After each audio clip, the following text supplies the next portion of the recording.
Boa tarde a todos e a todas. Minha primeira Wikicon, então, um pouquinho apreensiva com esse momento de apresentar esse trabalho, né, num ambiente novo, mas muito animada com tudo que tenho visto aqui, né, desde ontem, né? E, bom, nós viemos da Universidade Federal de Santa Catarina, né? O nosso trabalho, como foi dito, se chama Produção de Recursos Educacionais Abertos como Bem Público Digital. E esse trabalho, então, é desenvolvido não só por nós, né, mas por outras pessoas que atuam no grupo de pesquisa. Então, aqui estamos Felipe, que vocês já conhecem, né? Meu colega Marcelo, o Guilherme, que é também um outro integrante da nossa equipe que não pôde vir, eu, que sou a Cristiane, o Elisandro e também o Juliano Camilo, que é um colega da Unicamp. Nós viemos, então, da cidade de Florianópolis, em Santa Catarina, e nós atuamos na Universidade Federal de Santa Catarina, num grupo de pesquisa chamada PROSA, que é um núcleo de estudos e pesquisas em educação e tecnologia ético-crítica. Então, dentre as inúmeras atividades que nós fazemos nesse grupo, uma delas é a produção de recursos educacionais abertos. E esse grupo de pesquisa, o PROSA, ele ocupa hoje um espaço, que é o espaço do Laboratório de Novas Tecnologias, que tem uma história já de 30 anos atuando em educação à distância, na produção de interfaces digitais e também na produção de recursos educacionais abertos. Boa tarde, gente. Rapidamente, só, a gente está fazendo um jogralzinho aqui, mas dizer para vocês que a gente está dentro da universidade. Então, a nossa organização, enquanto grupo de pesquisa, enquanto núcleo de pesquisa, é nesse tripé ensino, pesquisa e extensão. E isso é traduzido um pouco como a gente se organiza, né? A gente é um grupo grande, interdisciplinar, com várias especialidades e tal no laboratório. Então, nós temos o que a gente chama de um núcleo de pesquisa, um CT de pesquisa, que é um coletivo de trabalho. Aqui, pesquisa, essa mais do ponto de vista pensando a universidade e a academia, fazendo pesquisa na pós-graduação ou na graduação. Então, o nosso grupo é formado também, não só, mas é formado também por mestrandos, doutorandos, estudantes de graduação fazendo trabalhos de conclusão sobre essas temáticas. Mas a gente faz pesquisa para a produção dos materiais, nos contextos específicos, né? Depois o Elisa e o Felipe vão avançar um pouquinho nisso. Ao mesmo tempo, nessa lógica desse tripé, formação de equipes, então essa nossa preocupação a todo momento pela pesquisa, mas também na produção de recursos educacionais abertos, formar profissionais, designers gráficos, designers educacionais, ilustradores, redatores. Então, a gente tem essa dinâmica de trabalho e de formação. E nós temos um CT de criação e desenvolvimento, que está aí pensando os materiais, esses materiais didáticos digitais como REAs, produzindo, organizando, gestando, buscando parcerias, etc. Então, é um pouco da lógica de funcionamento do nosso trabalho.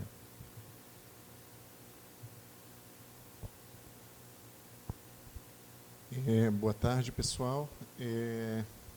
Bom, como a Cris apresentou, eu sou o Elisandro e eu faço parte do núcleo desde a época que eu era estudante de graduação. Então, eu participei nessa história de 30 anos aí do Lantec.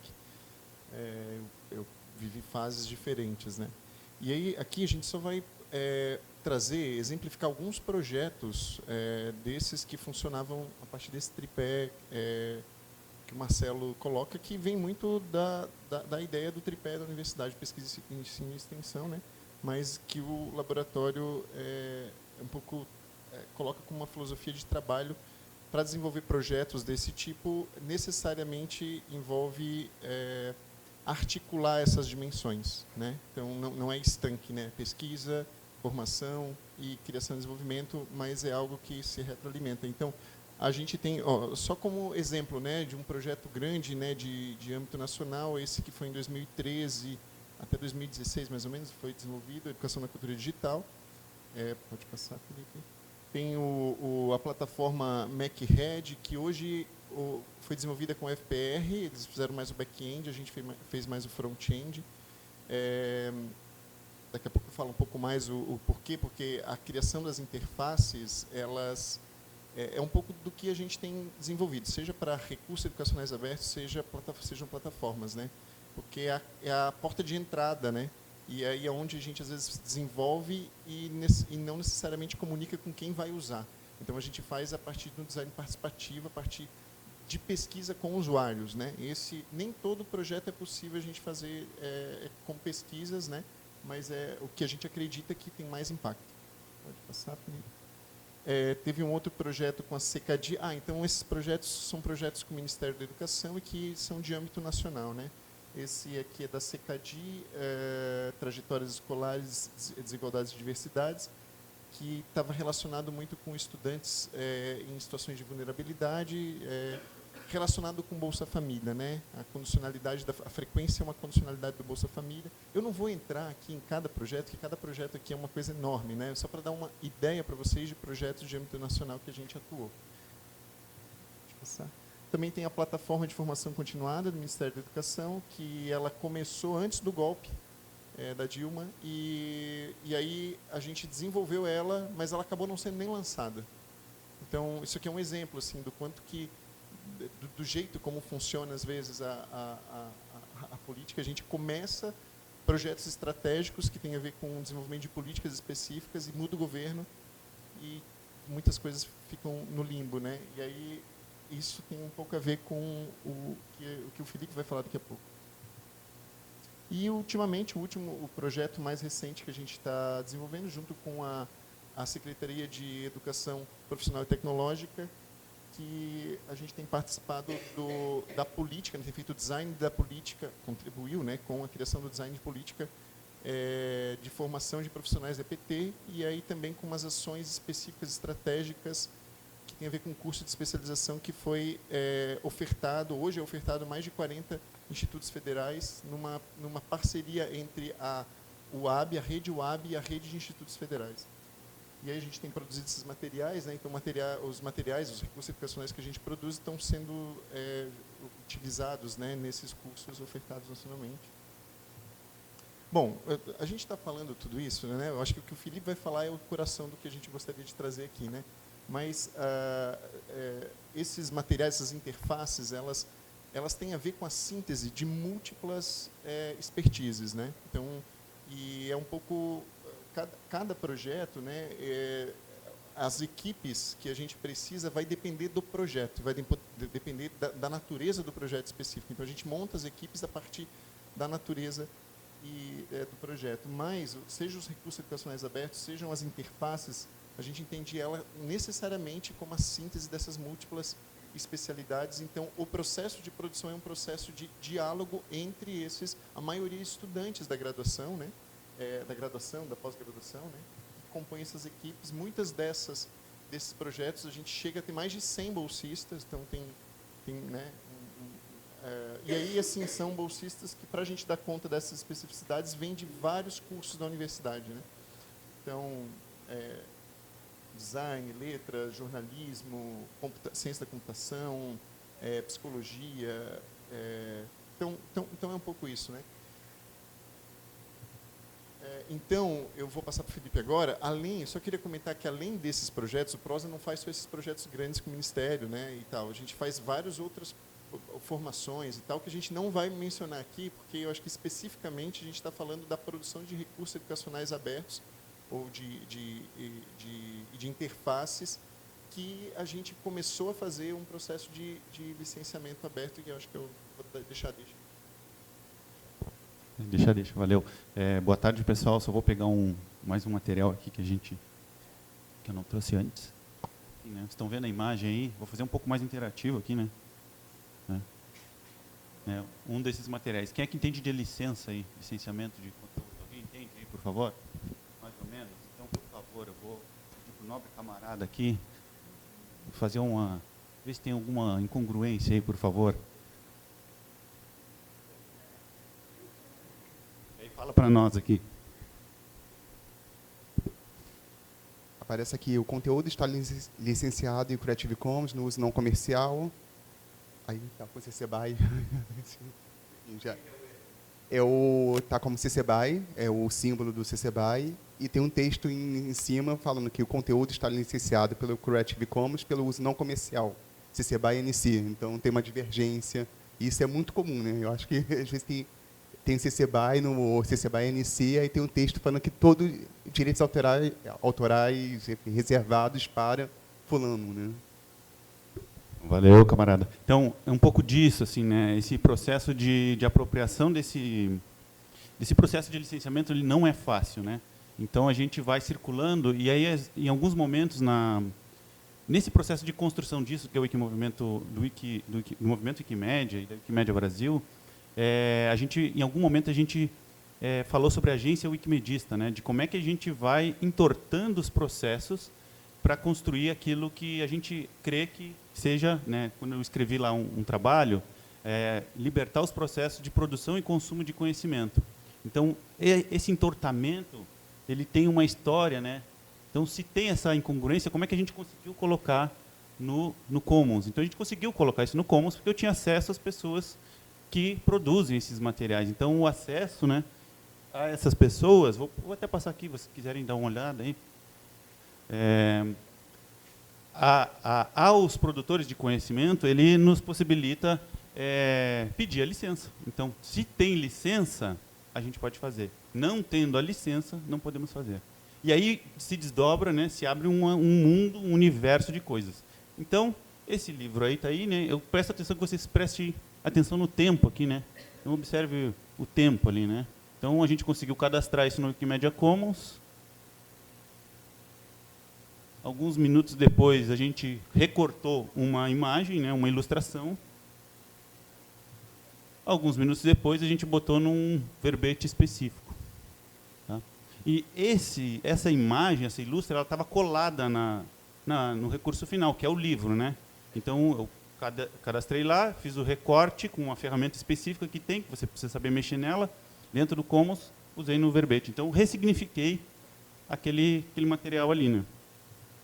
Bom, dentro desses projetos, aí a gente produz mídias, muitas mídias. Então, aqui, nesse pequeno intervalo de tempo, a gente criou um método, a gente elaborou, né, um jeito de fazer, tirar um grão das coisas, né?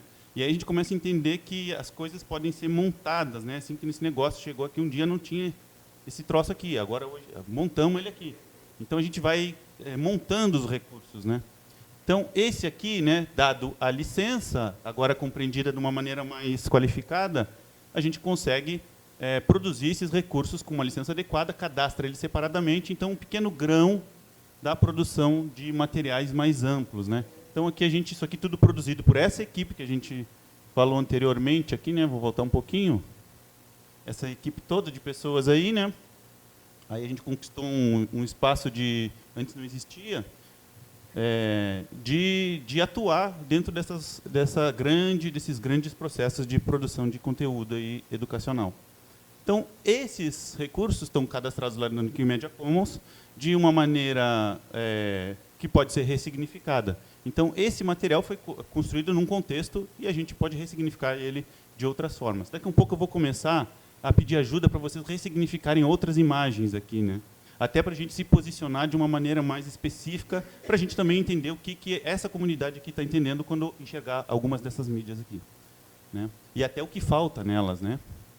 Então, como é que é o nosso processo? A gente tem uma licença do recurso final para esse projeto da produção de recursos educacionais para a educação profissional e tecnológica, com uma licença mais restritiva, mas a gente tem, por meio da compreensão de um casamento de licenças, né, uma licença menos restritiva para esses recursos. Então, esse tudo aqui é um processo de treinamento bem grande para essa equipe, né? É uma dificuldade, eu digo que é um elemento do caos dentro do processo maior de produção de conteúdo. Então, a gente consegue fazer isso também, esse processo de formação e entrega essas pessoas que estão sendo formadas com uma outra visão, né, uma outra compreensão do que é o processo de autoria, o processo de produção colaborativa também. E aí, né, como é que sai a licença final, um pouquinho sobre isso também, né? Então, a nossa produção no contexto de políticas públicas, né, e também recursos individuais, né? Então, a gente essa imagenzinha aqui, ela é muito significativa, a gente tem outros projetos que a gente utiliza ela. Então, eu acho ela muito bonita. E aí, segundo o PET-Scan, nós temos lá 1.645 resultados dentro de todos esses vários projetos que a gente tem feito. Então, recursos lá, mídias, ilustrações, montagens e tudo mais. Então, vamos lá. Agora eu preciso que vocês ressignifiquem aí um pouquinho dessas coisas. O que vocês estão enxergando aí? Alguém, por favor, começa. Só não me deixem sozinho, por favor.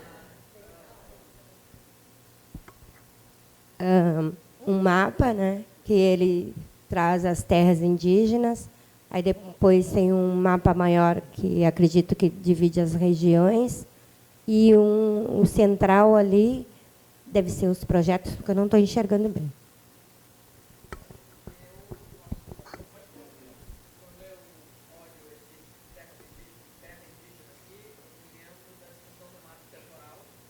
Marco temporal. Aham.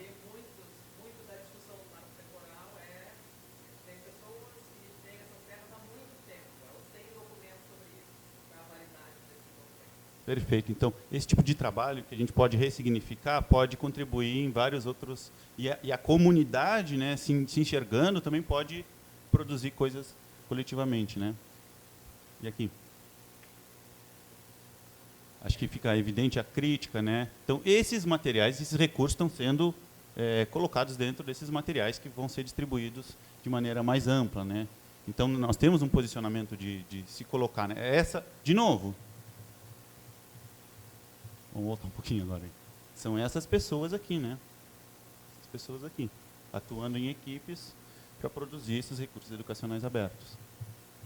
Então, a gente ajuda nessa síntese que o Lantec né, há 30 anos. O Elisandro é uma das pessoas formadas nisso, né, nesse processo. Contribui na formação de outras pessoas. Talvez, não sei se eu tenho muito tempo ainda, porque eu queria fazer esse processo. Essa aqui.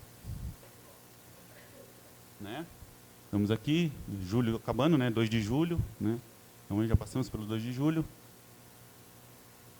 Alguém quer fazer um comentário? Tá. Essa aqui.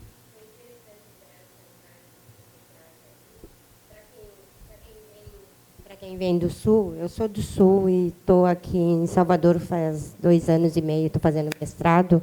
Sou colega do Felipe, colega de um projeto de educação que a gente tem lá há 14 anos em Florianópolis, um pré-vestibular. E essa imagem traz muito essa questão de o quanto a história das revoluções negras, elas são apagadas, né? E o 2 de julho ele traz muito esse contexto. E o que eu percebi participando desses eventos, dessas comemorações, porque não é um evento, é uma comemoração, é a diversidade política que tem. Porque não é só a comunidade negra que está dentro desses eventos, é todas as comunidades, todos os movimentos, todos os partidos, todas as religiões, crédulos e crenças. É uma manifestação fantástica, assim. Mas para ver a potência que tem dentro desse território onde vocês estão pisando hoje, que foi apagada por muito tempo. Então, essa imagem aí, pode produzir todas essas... trazer esse resgate dessa memória. Aí uma questão ambiental também presente muito fortemente, né? Um pouco do... para não falar só daquilo que... né? Isso também é a nossa história, né? Essa prática do plantio, do compartilhamento, né? Então, aqui de maneira mais... Esse aqui é para os institutos federais também, né, de como a gente gostaria de enxergar e como, né, se colocando aqui um outro tipo de expressão, né, montagens, ilustrações. E aqui só para um dos problemas que a gente tem a gente faz um monte de coisa, né, mas pegar a fotografia do grupo reunido, a gente tem pouco material. Então, a gente vai começar, né, a tentar, a gente já está com um plano aqui de como é que a gente faz para documentar melhor esse processo, né? Então, aqui a gente tem uma do pessoal da RRT, aqui da revisão e redação textual, né? Não, falei errado. Como é que é o termo correto? Redação e revisão textual. Obrigado. E aqui um pouquinho, né, onde a gente pode acessar, né, a categoria do Commons, onde tem todos esses recursos, e o site do Prosa aí, né? Deixar um tempinho, depois vai estar disponível no Commons também, né, para quem quiser encontrar. E aí deixo um salve aqui, né, para todo mundo. Quero mandar um salve para o Valério. O Valério é um dos nossos organizadores aqui do Wikimovimento Brasil, também não está aqui presente, mas um salve para o Valério. E obrigado aí, não sei. Se tiverem perguntas, agora é o momento. Muito obrigada pela apresentação. Se alguém tiver pergunta. Primeiro, parabéns pela apresentação. Eu sou Marcos Vinícius e eu tenho uma primeira pergunta. Assim, eu vejo de uma instituição que tem uma política de acesso aberto ao conhecimento, a Fiocruz, e que trabalha bastante com recursos educacionais abertos. Temos um repositório, a plataforma Educare, mas eu percebo que os pesquisadores têm muita dificuldade, os professores, docentes, de entender o que é um recurso educacional aberto, né? Então, em determinado momento, viu que tinha muito PPT, né? Muito PowerPoint disponibilizado. Não, olha, isso aqui talvez não seja recurso educacional aberto. E outra questão, quando você coloca lá em relação a toda essa rede de atores, né? De pessoas, né? De profissionais, que estão envolvidos, né? Talvez a dificuldade de pensar que o ponto que você colocou na questão do licenciamento, né? Então, isso eu vejo que é crítico, né? Assim, você mostrou um exemplo que acontece isso todo dia. Assim, a gente recebe, atuo numa biblioteca também, então de vez em quando aparece um livro lá e tem essas informações conflitantes, né? Direitos autorais reservados e embaixo, CCBY NC. SA. E quando você pergunta, não, então, tem um design que produziu determinado ilustração, você pegou, o design autorizou que esse livro seja publicado em licenciamento aberto? Não sei. Quando você olha o termo, não tem nenhum tipo de seção de direitos, enfim. Como que vocês estão trabalhando isso na universidade de vocês para tentar, de alguma maneira, mitigar esses possíveis problemas que podem acontecer? E o material está sendo disponibilizado no Wikicommons, né? Isso que você mostrou depois, né? Vocês têm um repositório e também disponibilizam no Wikimedia Commons, é isso? Eu vou começar a resposta, porque tem muitas maneiras de responder isso. Mas, fundamentalmente, muita diplomacia. Muita diplomacia. Você não tem noção. E aí, para você sempre um movimento de ir pela beira e entrar no núcleo das coisas, né? Ir pela beira e entrar no núcleo das coisas. Então, essa equipe toda, ela precisa ser treinada, e aí tem um certo jeito de fazer o processo, um fluxo de produção, que ele é adaptado para cada projeto. O Elisandro pode falar muito melhor do que isso, porque viveu isso várias vezes. O Marcelo está conduzindo, o coordenador do projeto, a professora Cris também, na parte da revisão textual também, como é que gera legenda para referência, colocando o CCBY lá na... Só isso é um processo de formação gigantesco. Então, são momentos específicos de entrada dentro desse fluxo e que você precisa sempre conversar de uma maneira muito... precisa ter uma certa entrada para essas pessoas e, assim, o acesso, né? Esse livro, no caso, foi o exemplo paradigmático, posso colocar dessa maneira, que eu tinha acesso ao Elisandro, que era um dos autores desse livro, um dos organizadores, né? Então, além disso, uma coisa que a gente não comentou aqui também é privilegiar essa autoria das pessoas. Então, quando a gente faz o cadastro, né, que a gente chama assim, dessas mídias lá no Wikimedia Commons, a gente descreve também as pessoas autoras, desde o briefing, porque você pega o texto, aí as pessoas briefam como é que vai ser a ilustração para aquele espaço ali, ou a montagem. A montagem é mais difícil, porque você pega mídias de diversos lugares, aqui eu dei um exemplo, né, e elas precisam casar essa licença, para poder ter o lastro da cadeia da licença. Então, isso tudo é formação. Eu vou passar a palavra, porque tem mais gente para falar. Eu queria comentar que primeiro, foi fundamental o Felipe entrar na equipe. Acho que é um marco, assim, antes e depois do Felipe. Inclusive, o Nelson Preto, que esteve fazendo a fala, ele volta e meia, ele é um colaborador do Lantec, ele, né, já faz muito tempo, assim, ele é alguém que colaborador, ele inspira o trabalho do Lantec, né?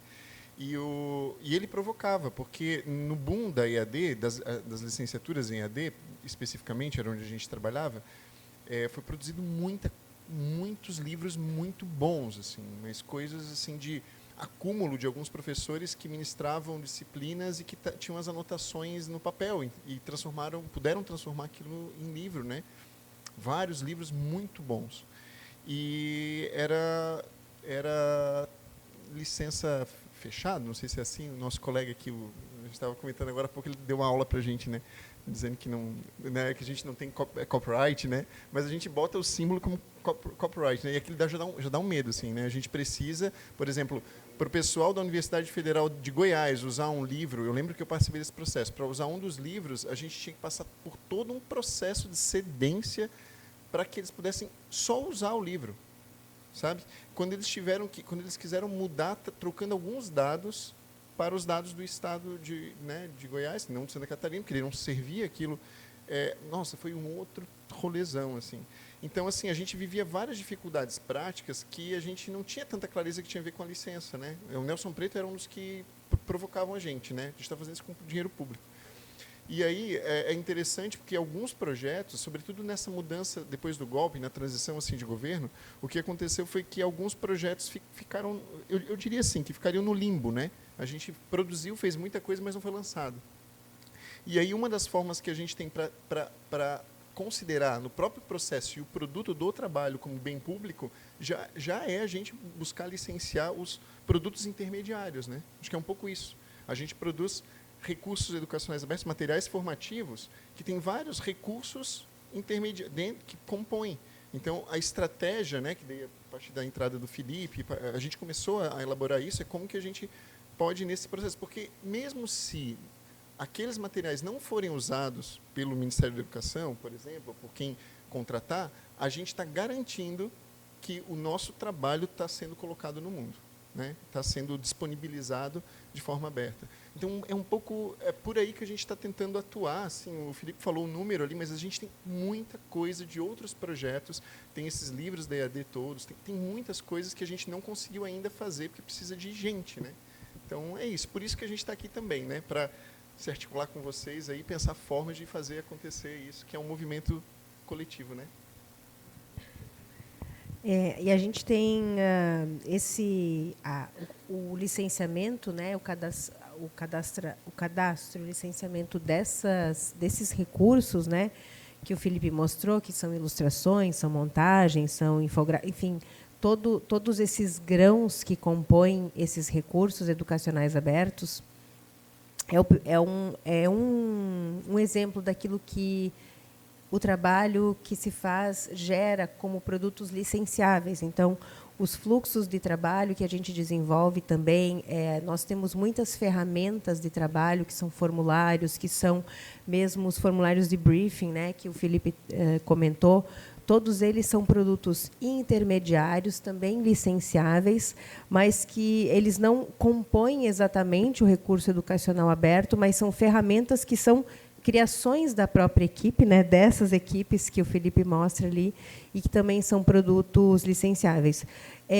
Eu tenho acompanhado, em alguma medida, o trabalho de um laboratório no Canadá, um laboratório que é composto por pessoas de várias instituições no Canadá, e tenho visto uma prática de licenciamento, que eles têm até uma página na Wikiversidade com PowerPoints, com fluxos, com roteiros, com inúmeros materiais, todos eles licenciados e disponibilizados.